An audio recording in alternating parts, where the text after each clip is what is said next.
Authenticity is the theme of the week here on the podcast. Monday, we heard from Mark, who struggled to reconcile how Jesus' life and death could have been fully scripted out by God, fully acted out by Christ, and all be authentically lived out by Christ too. A really interesting discussion we had to start the week. But today, we look at our own authentic living authentically with our affections. It's a topic on the table today because we read Romans chapter 12, verses 9 to 13 together today.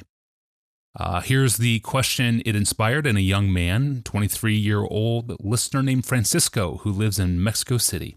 Pastor John, hello to you. I desperately want to be the type of man who exhibits Romans 12, verses 9 to 13 in his life.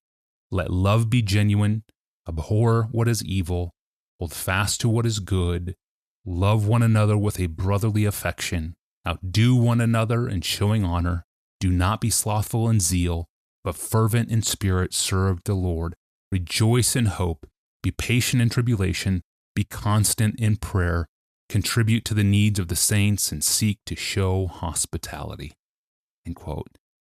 I have sought to make this the mantra of my life for the next year. There's a lot here to digest. As you read this text, what stands out to you? Are there any keys in here that you would see to help me live out such a godly life, not from duty, but from a genuine affection inside of me? Well, yes, there are some things in this text that I think are going to be very helpful. At least they help me. I think they are designed by God to help all of us live the Christian life. And I love this question, Francisco, and greetings to Mexico City.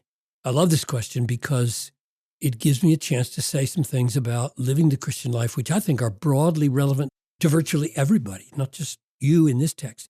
The list of 13 commands in Romans 12, 9 to 13, 13 short little commands, presents us with the very common question, how to go about obeying commands, 13 commands in a Christian way, not to earn salvation and not to fall into lawlessness and say, oh, commands don't matter, it's all grace, you don't need to do anything. Between those two mistakes, there's a way to live the Christian life. So that's what I want to think about from Romans 12.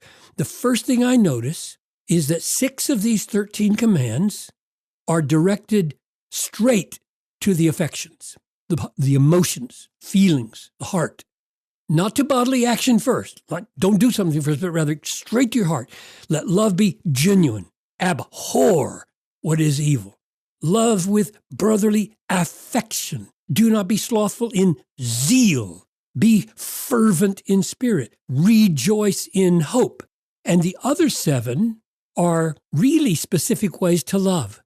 And verse 8, the verse just before this paragraph, says that such merciful service, all these 7 ways of loving, are to be done with cheerfulness.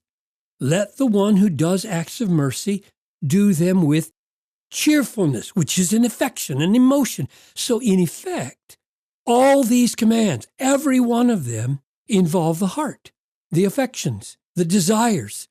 Paul is not commanding outward behavior that comes from a wrong kind of heart. He's not interested in that. That's why that first word, let love be genuine, and really the word is anhypokritos, and you can even hear in English, anhypokritos, not hypocritical. Let love not be hypocritical. I hate sham love. In other words, I don't like outward behavior that looks Christian that's not coming from a new heart. He never says just serve, but rejoice to serve. He doesn't say just avoid evil. He says abhor evil. He doesn't say just know about hopeful promises. He says rejoice in hope. He doesn't just say to Christians that they should love others. He says love with brotherly affection. These are just stunning commands straight to our emotions, our affections, our heart. One reason it's crucial to see the necessity of changed feelings is that it confronts us with the impossibility of doing this without God's supernatural power. Yeah. That's one of the points. You can put on a show at church, right? You can make yourself smile. You can make yourself sing. You can make yourself do stuff, but you cannot make yourself abhor what you don't abhor, or love what you don't love, or rejoice in what you don't rejoice in. You can't do it. And so these commands confront us with the impossibility of doing them without God's supernatural help. By commanding our emotions, Paul is signaling that we must have a profound change from the inside out. So the way to pursue obedience to these commands, Francisco, is indirectly. We have to pursue a new heart, a new set of desires, a new constellation of preferences.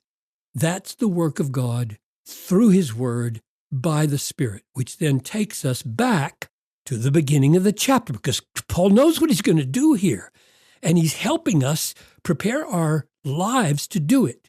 So chapter 12 at the beginning starts like this. I appeal to you, therefore, and we'll come back to that, therefore, brothers, by the mercies of God.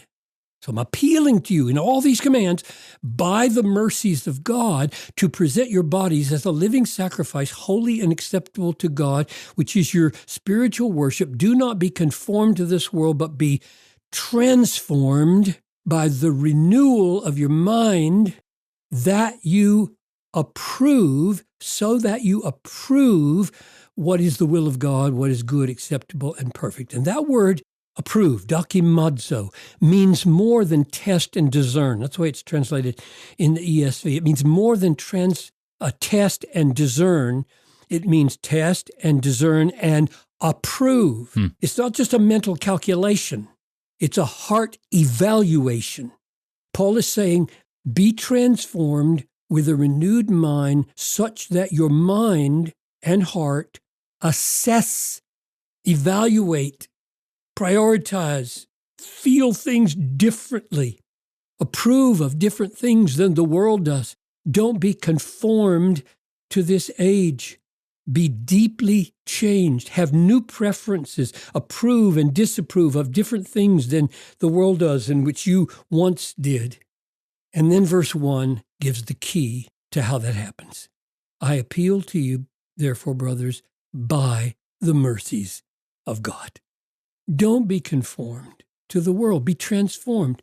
That is, be so amazed and humbled and happy and empowered by the unspeakable mercies of God toward you in your unworthiness. Be so amazed, so humbled, so happy, so empowered that you are transformed with a mind and heart that have new affections, new desires, new preferences, new approvings and disapprovings.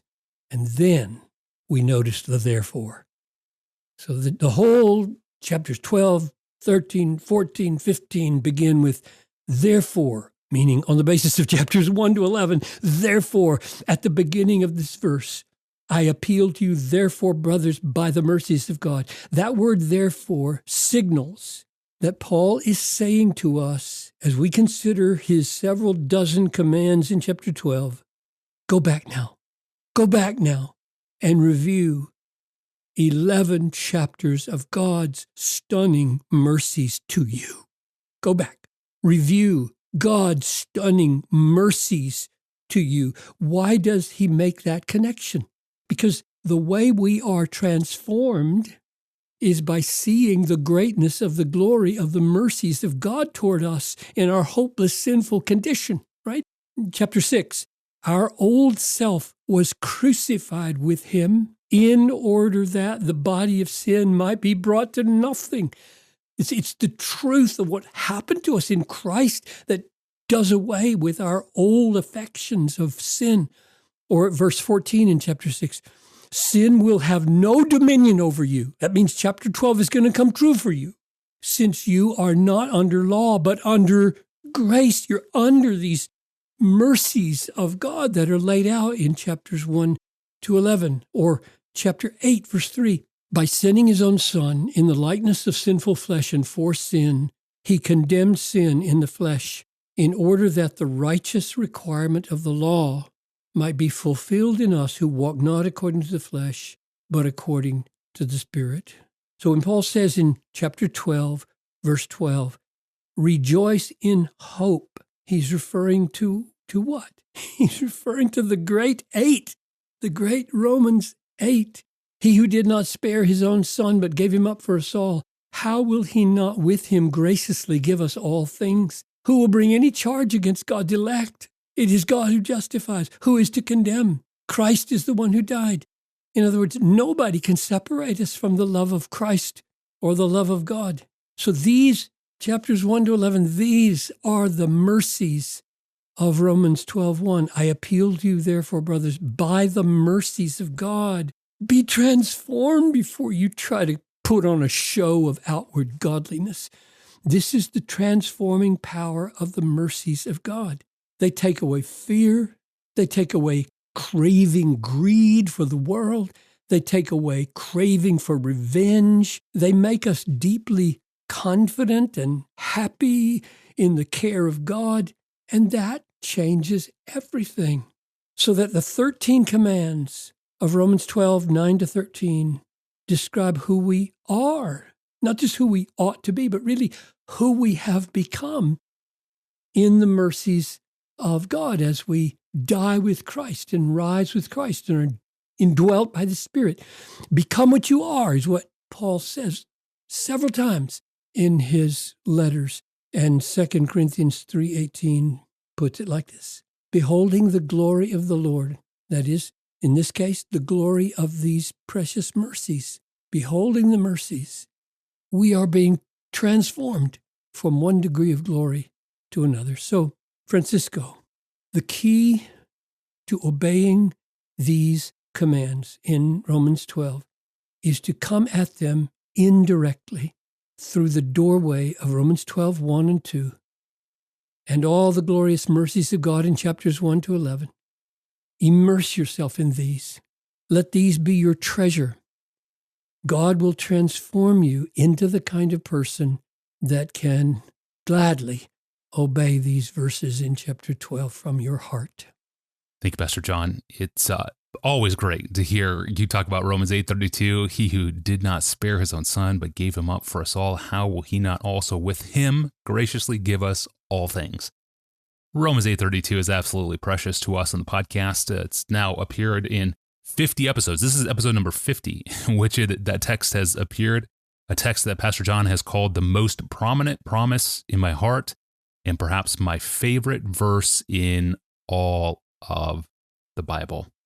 Big claims. And to see more about this text, see the Ask Pastor John book on page 44, and then see how Pastor John applies Romans 8:32 to the hardest seasons of personal suffering on pages 265, 266, 390, and 403. A pastoral masterclass on applying a precious promise to all of life. We're not doing Bible trivia here. Ask Pastor John is not about Bible trivia. These are texts for life.